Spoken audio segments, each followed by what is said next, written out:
Hello students, once again welcome to the class, and as we were discussing application based questions, understanding based questions, output finding questions or various data types.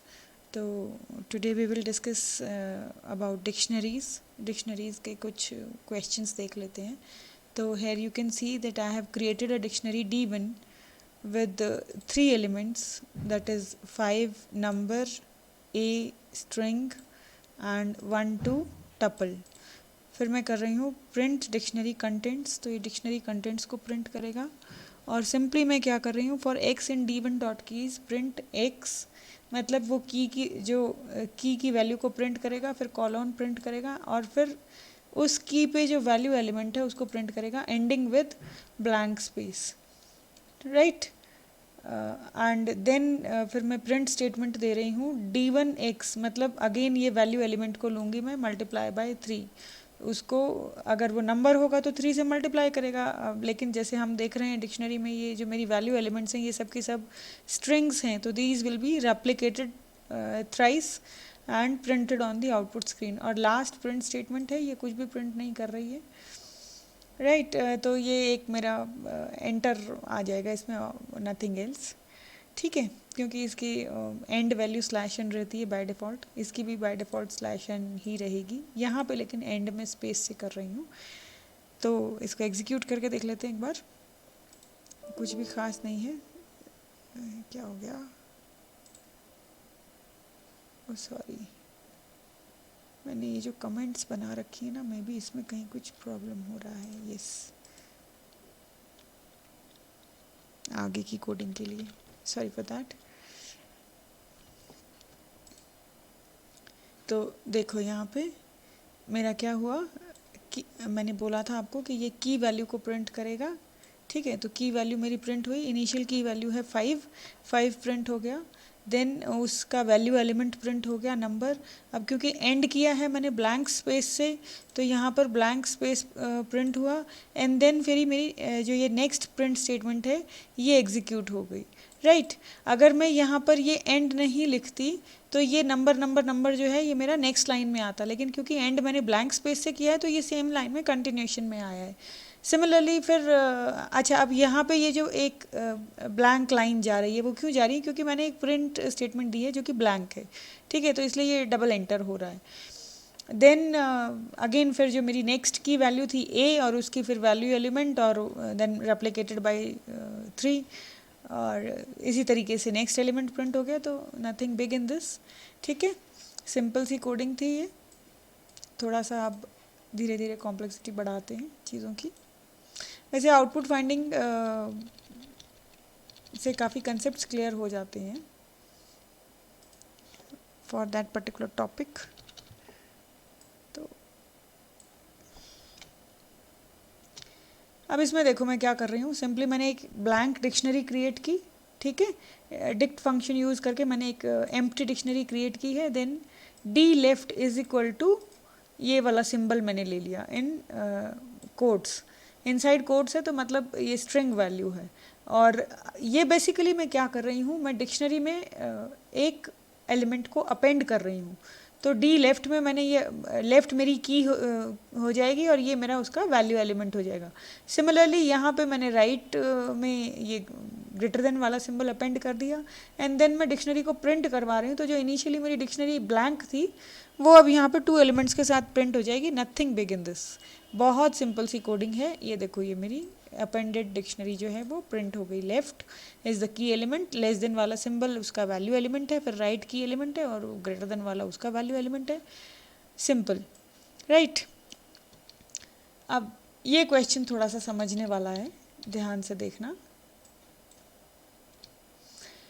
यहाँ पर मैंने एक text लिया है, कोई भी random text है जिसमें आप देख रहे हो कि मैं कई कैरेक्टर्स को रिपीट भी कर रही हूँ, ठीक है. तो और देन मैंने एक ब्लैंक डिक्शनरी क्रिएट की, काउंट्स, एक वेरिएबल लिया है इंटीजर काउंट. देन मैंने एक ब्लैंक लिस्ट क्रिएट की है LST. Now for word in text, अब ये वर्ड मेरा क्या लेगा, एक एक कैरेक्टर उठाएगा, ठीक है.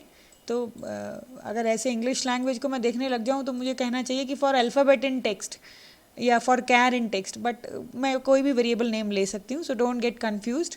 तो for word in text, if word not in LST, initially देखो आप मेरी जो लिस्ट है वो ब्लैंक है, राइट.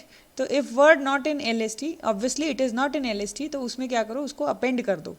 अगर वो ऑलरेडी एग्जिस्ट कर रहा है तो अपेंड नहीं करूँगी. देखो ये इफ़ कंडीशन मेरी कब एग्जीक्यूट होगी, जब मेरा जो वो पर्टिकुलर कैरेक्टर है वो उस लिस्ट में एग्जिस्ट नहीं कर रहा है. मैं एक बार नोटपैड खोल लेती हूँ, ठीक है, और उसमें हम थोड़ा रफ वर्क कर लेते हैं.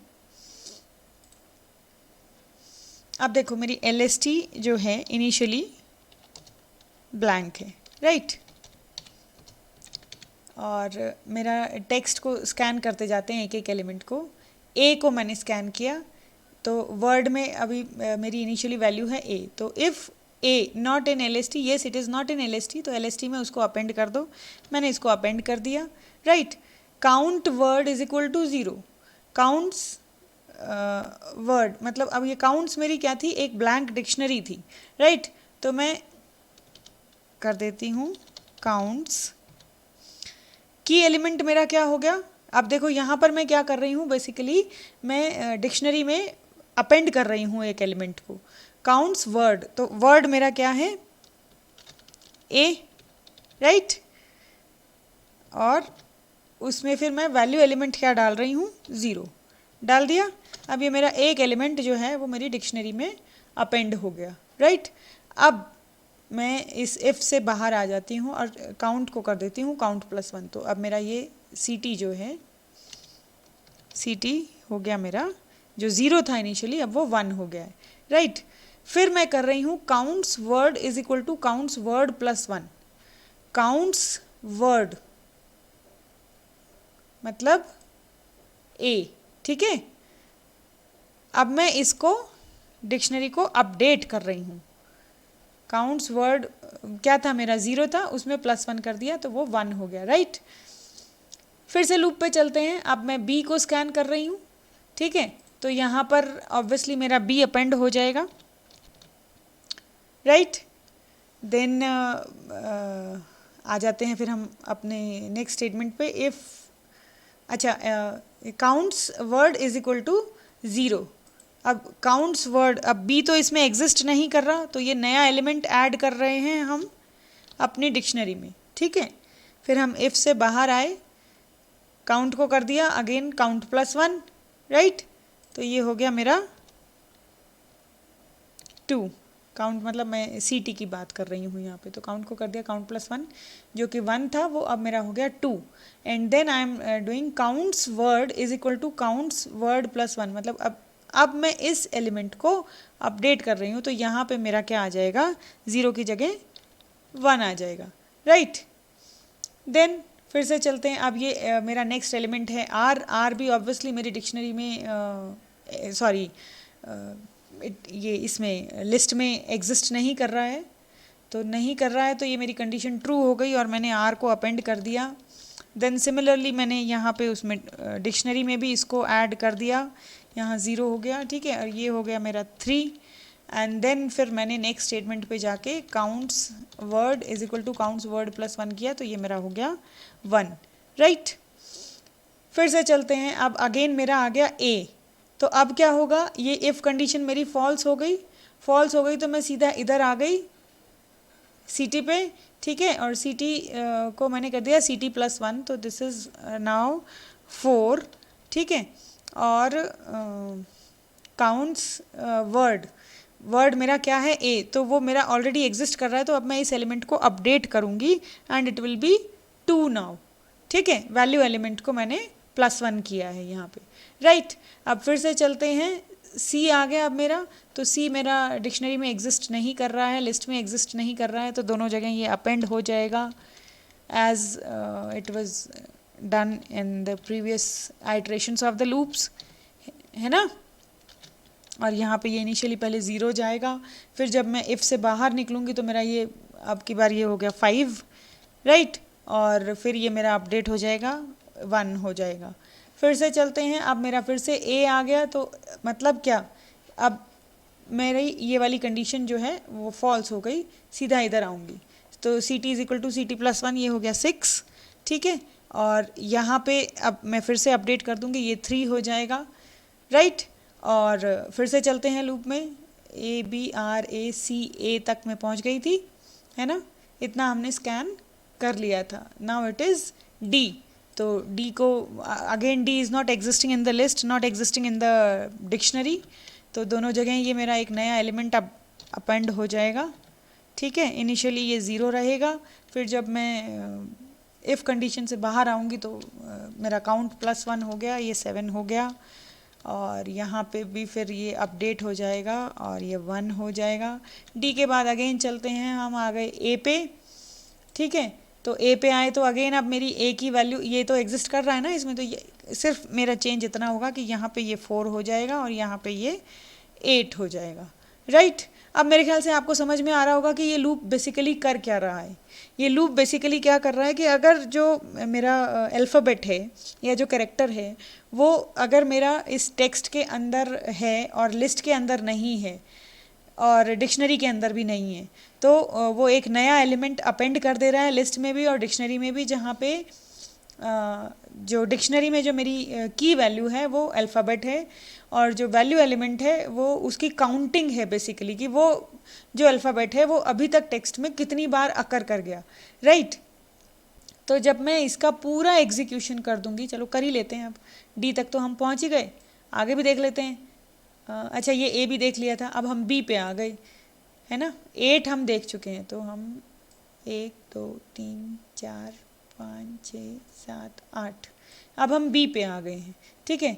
तो बी भी मेरा ऑलरेडी एग्जिस्ट कर रहा है यहाँ पे भी, अब ये बी की काउंटिंग चेंज हो जाएगी बेसिकली, यहाँ पे ये हो गया 2 और यहाँ पे ये हो जाएगा 9। ये सी टी वेरिएबल मेरा क्या कर रहा है कि मैं कितने स्कैन कर चुकी हूँ उसका रिकॉर्ड रख रहा है।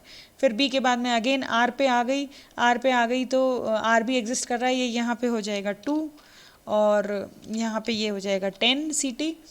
आर के बाद फिर मेरे ये 3 लगातार ए आए हैं, तो हर बार ए की वैल्यू जो है वो चेंज होगी। 4 में सीधा 3 ऐड कर लेती हूँ, 7 हो गया, और यहाँ पे भी फिर मैं 3 ऐड कर देती हूँ, 13 हो गया।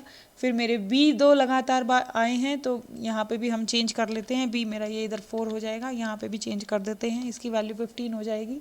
देन मेरे 2 बार सी आए हैं, तो यहाँ पर ये हो जाएगा 3 और यहाँ पर हो जाएगा 17, राइट। और लास्ट में फिर आर मेरे 2 बार आए हैं, तो आर भी मेरा ये यहाँ पे हो जाएगा 4 और यहाँ भी +2 कर देते हैं, तो ये हो जाएगा 19। And this is how my loop is terminated. मैंने पूरी स्ट्रिंग को स्कैन कर लिया फ्रॉम लेफ़्ट टू राइट, ठीक है। अब मैं कर रही हूँ प्रिंट काउंट्स, तो मेरी डिक्शनरी प्रिंट होगी, ये वैल्यूज़ प्रिंट हो जाएंगी, ठीक है। और फिर मैं कर रही हूँ प्रिंट LST, तो मेरी ये लिस्ट प्रिंट हो जाएगी, राइट। एग्जीक्यूट करके देख लेते हैं। ये देखो मैंने क्या बोला था आपको कि इट विल प्रिंट डिक्शनरी, तो डिक्शनरी मेरी क्या थी, अरे मेरे से अपेंड हो गया, चेंजेस हो गए मेरे इसमें ना, सॉरी ये कैसे हो गया,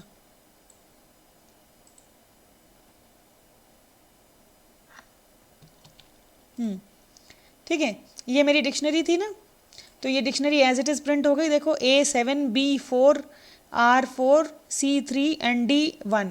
बेसिकली कि जो मेरा टेक्स्ट था उसमें A अल्फ़ाबेट 7 टाइम्स आया है, B 4 टाइम्स आया है, R 4 टाइम्स आया है, C 3 टाइम्स आया है, D 1 टाइम आया है। एंड देन लिस्ट में मेरे वो सारे अल्फ़ाबेट्स हैं यूनिक, जो मतलब हर अल्फ़ाबेट की सिर्फ एक बार अकरेंस है, रिपीट नहीं हुए, ठीक है। तो ये मेरी लिस्ट क्रिएट हो गई थी, यही हमने क्रिएट किया था, ये मेरा यहाँ पे प्रिंट हो गया बारी बारी से, and that is all about it. तो आई होप ये समझ में आई होगी कोडिंग और इसका execution. in any doubt, in case of any doubt, you can contact me, my students can contact me, or otherwise you can mail me, email ID given here. So thank you so much. This is all about dictionaries understanding based questions. ठीक है।